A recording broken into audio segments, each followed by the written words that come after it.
Hello friends, कैसे हैं आप सब। मेरी तरफ से छोटों को प्यार, बड़ों को प्रणाम और दोस्तों को हेलो।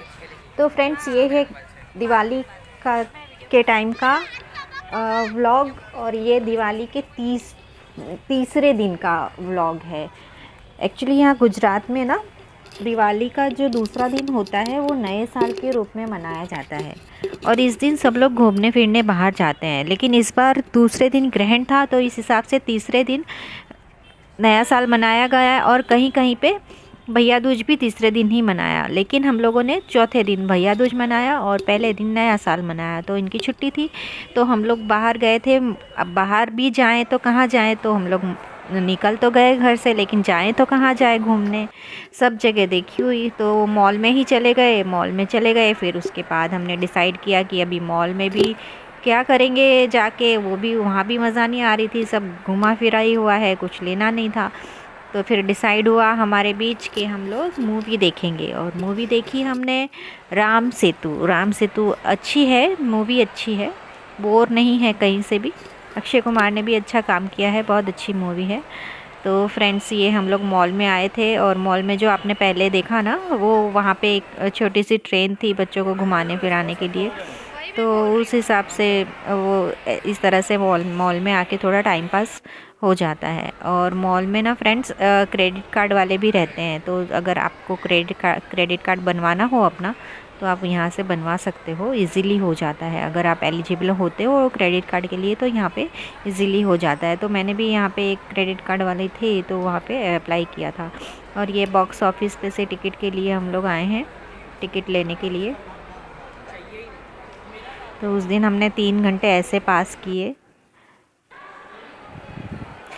मॉल में ना फ्रेंड्स। इतनी भीड़ थी और आवाज़ भी इतनी हो रही थी, हम लोग को एक दूसरे की आवाज़ सुनाई नहीं दे रही थी। और ये है भैया दूज वाला व्लॉग, यानी जो घूमने गए थे उसके दूसरे दिन सुबह का व्लॉग। हम लोग भैया दूज की कहानी की तैयारी कर रहे हैं, कहानी सुनेंगे अभी। और हम मेरे पीहर में तो भैया दूज होता नहीं है, तो मेरी सास के वहाँ मतलब मेरे ससुराल में होता है और मेरी सास के पीहर में होता है। तो वो कहानी सुनती है तो मैं भी बैठ जाती हूँ साथ में सुनने के लिए। बाकी हम लोग भैया दूज नहीं मनाते। तो ये छोटा सा मेरा ब्लॉग था घूमने का और भैया दूज का। आप लोग को कैसा लगा प्लीज़ कमेंट करके बताना। और मैं अपने ब्लॉग का यहीं पे एंड करती हूँ।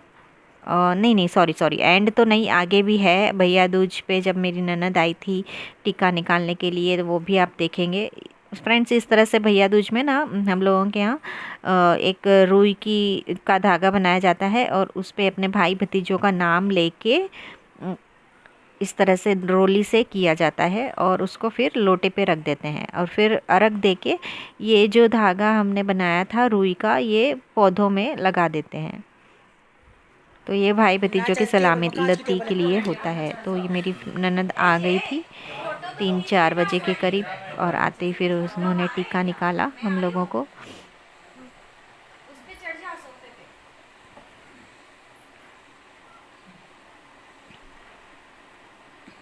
त्यौहार बार ना फ्रेंड्स सबके साथ मिल के ही मनाया जाता है और उसमें ही खुशी मिलती है। तो ये देखिए वो टीका निकाल रही है और हंसी मजाक की बातें चल रही है, हम लोग हंसी मजाक कर रहे हैं। तो ये था मेरा छोटा सा व्लॉग घूमने का और भैया दूज का। आप सबको कैसा लगा कमेंट करके ज़रूर बताना।